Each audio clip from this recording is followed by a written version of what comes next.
What's your name? Tom. Tom. Aye, Tom. How old are you, Tom? 66. 66. Where are you originally from? Edinburgh. Okay. What's your current situation? Are you homeless? At the moment I'm homeless, yeah. How long have you been out here on the streets? Off and on, between 15, 20 years. 15, 20 years. Aye, off and on, yeah. It's a long time. Yeah, it's not always constantly being on the streets. Yeah. Sometimes you get a hostel, but they've got a lot of different funny rules in the hostels, and if you fall out with the staff, you get kicked out. Most of the staff in the hostels, they cause more problems than they cure. Yeah. And as I say, most of them, it's politics first, then they care about the homeless. If you fall foul of their politics, you get nothing, you get thrown back on the streets, etc., etc., you know what I mean? Which has happened to me 2 or 3 times, eh? Right. So how did you initially end up out here on the streets? Well, I came down in '84 to get married, which we did. Got divorced 2000, lost the flat 2005, 2004, 2005. Ended up on the streets. Done a little bit of squatting in the meantime. Few hostels, back on the streets. Back squatting again, back on the streets. It's in this area, it's reasonably safe to sleep on the streets, right? If you go up to places like Camden or Hackney or anywhere like that, Shepherd's Bush, and you try it out there, that is dangerous, right? Because you ain't got the same amount of people, and the people in the West End are quite, how can I put it, they're good thinkers. But the people that you get in places like Hackney, Camden and Shepherd's Bush, they're locals, so they don't care. Aye. And if they see a target and they're drunk, they'll start kicking you and everything. Aye. I've had people who had their sleeping bags set on fire, their tent set on fire, people's peed on people, people just walk past and kick people in the head for no reason. You know what I mean? And I haven't had any of that, luckily enough. But yeah, in the West End it's safe, which is why most of the people sleep rough in the West End. Aye. It's also slightly warmer in the winter. Aye. So nothing out here has happened to you? Anything dangerous? Nah, not like that. Nah, not like that. I've had the odd argument, but that's about it, you know what I mean? That's good. I think when they hear the Scottish accent, they kind of think twice. Because the Scottish accent can be quite aggressive. And if you're angry, it's doubly aggressive. And people think twice. Only because of the accent. Yeah. That's all it is, you know what I mean? It's the same with the Geordies. You got a Geordie wound up and he's frightening because of his accent. It's not because of what he is, it's because of his accent, right? But it helps. Yeah. It does help, right? What brought you down to London? I came down to get married, Right. which we did. Alright. So since you came down divorced and up on the streets, have you been back to Scotland? A few times, but I've lost touch with most of my mates. Right. Unfortunately, quite a lot of my old schoolmates have become heroin addicts because it was like an epidemic that went through Edinburgh. Yeah. I got out just in the nick of time.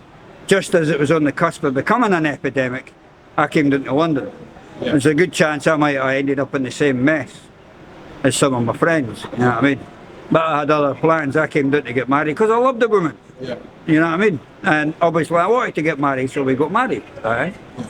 But not to be. But 17 years is not a bad marriage. Yeah. I beat the stats, Yeah. which is like most marriages end up in a divorce in 3 years.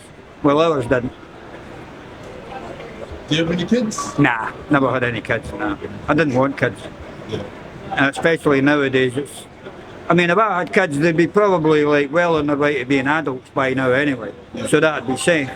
But the amount of bullshit, excuse my language, bullshit indoctrination that kiddies are getting from everywhere now, from YouTube, from the schools, from the youth clubs, for their mates in the streets, from people in the streets, their families, everything, mate. It's like these poor wee kiddies don't know where they're coming or gone now. And we didn't have that when I was young. I grew up in the 60s, so my childhood was the 60s, which was brilliant. Tell me It about was, that. Tell me about your childhood. well, it was great because everything was all brand new then.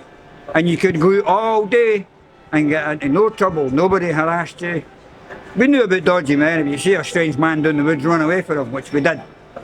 So there was never any of this paedophile stuff going on back then. It went on, but it was nowhere near as prevalent as it is now. But the media and YouTube have picked up on this paedophile thing, and they're trying to spread it as if it's like happening everywhere. It ain't. It's still sporadic. Shouldn't be happening, but it's still sporadic. But they would have you believe that every school nursery's got paedophiles on it. Well, they ain't. There's maybe one or two, but they ain't. So people are terrified. And there's also like, what quality of life? When I was a wee boy, my father worked, my mother was a housewife. She stayed at home to look after the kids. We had four, two brothers and a sister and me. And we survived. We weren't rich, but we weren't dirt poor either. It was a hard time to be alive in the 60s. It was alright if you were a member of the Beatles or the Rolling Stones. You had loads of money. But everybody else had to work hard to survive, right? But it was a great time because there was none of the hassle that we've got nowadays. Kiddies, I mean, I didn't start learning things like till I was 14, 15. Nowadays you've got 8, 9-year-olds knowing more than me that I did at that age. And they shouldn't. They're all watching porn on the internet, etc., and then they're acting out their wee fantasies and getting into trouble. They're all stabbing each other up, left, right, and centre now. And yeah, there's no hope, there's no future for kids now, which is why they're doing what they're doing. Back then, we were oblivious. We didn't have any hope, we didn't have any expectations, we didn't need any. We were going to deal with that when we became teenagers. So I turned 13 in 1970. So my childhood was the 60s, my teenage years were the 70s. I started developing my politics in the 80s, because as a teenager you're not interested in politics, right? So during the 80s I started developing my politics. The 90s was a non-decade, and since then it's just went mental. It's went mental, mate, you know what I mean? All these transgenders, and I can be whatever I want to be, but you can't, because it's only me that can say that, aye? People phoning the police up, getting them arrested for things that they're saying. They're trying to bring in this hate speech law. There's no such thing as hate speech. Speech you hate, but it ain't hate speech, right? As long as you're not inciting someone to beat you up, you can say what you want, but not anymore. But what did you do to survive out there? well, as I say, most of the time you can get food, so you didn't need. I mean, I was signing on anyway. That was one good thing Tony Blair done when he was in power, right? Before then, if you were homeless and you didn't have an address, you couldn't get any benefits. Yeah. So a lot of the homeless were actually stealing food, stealing things, struggling to survive because they had no money. And then Tony Blair came along and went, right, to ease up, we'll make it that the homeless can get their benefits, whether they've got an address or not. So that eased a lot of hassle up. So I always had money, aye? Not a lot, but I always had money. So if I needed anything, I could buy it. But £70 doesn't last you very much for a week, you know what I mean? You can easily blow that in 2 or 3 days. A couple of pieces of tobacco and it's gone, you know what I mean? I don't drink, I don't take heavy drugs. I used to, but I don't anymore. I smoke weed, which is neither here nor there. And that's about it. You know what I mean? I don't drink either. Funny enough for a Scotsman. I used to drink quite heavy, but I gave up with it. It was like, I was in a squat one night and I realised that all my mates, there was 10 of them in the room and me, and all my mates were trying to outbid each other to be the biggest asshole in the room. And I was like, I'm not enjoying this. Well, why am I sitting? I'm going upstairs and going to the computer, sit on my computer and finish my beers myself. So I kind of stopped drinking after that, aye. I drink maybe 3 or 4 times a year.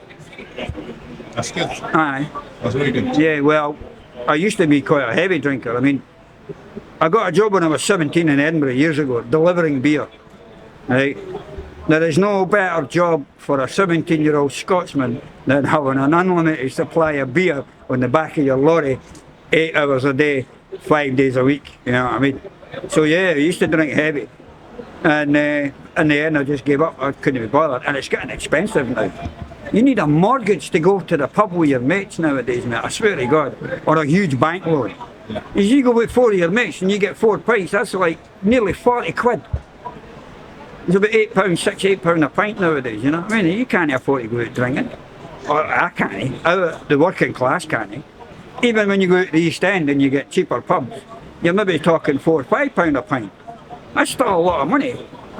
The first pint I bought, 1974, was 18 pence. 18 pence, right? Now it's like, as I say, the dearest is about £8. That's a shocking price rise for beer, you know what I mean?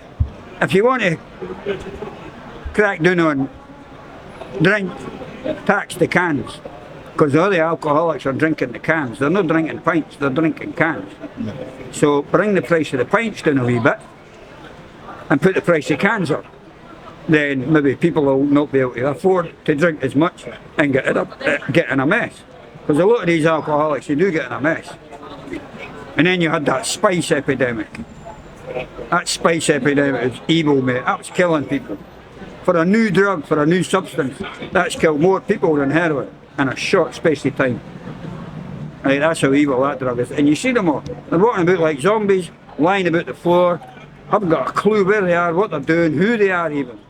And then an hour later they'll come back out there, you know what I mean? If you could have 3 wishes, what would they be?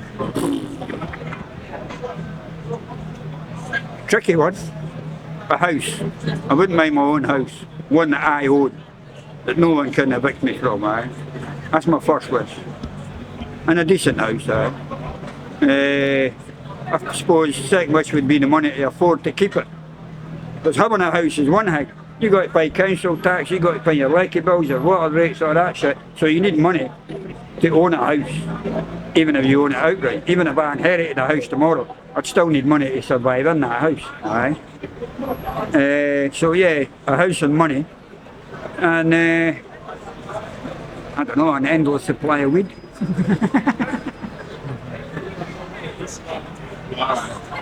Well, thank you for sharing your story. No problem. Do you have any last words? Yeah. We're in for some serious trouble in the future if we don't stop these idiots trying to destroy everything that's good in our society. I don't know how I would ever hear myself saying that. I'm not really that bothered about society. I'm bothered about me and I'm bothered about my mates and the people I know. I'm not really bothered about that society. It's going to be here whatever, right? But right now, everything that's decent in our society is under attack and it's under threat from everywhere, right? And I don't know where we go from here. I do not know where we go from here. Right? Yeah, nice one, mate. Cheers. It's warm. It's warm. You're in your pocket. All right, then. Thank you. No problem.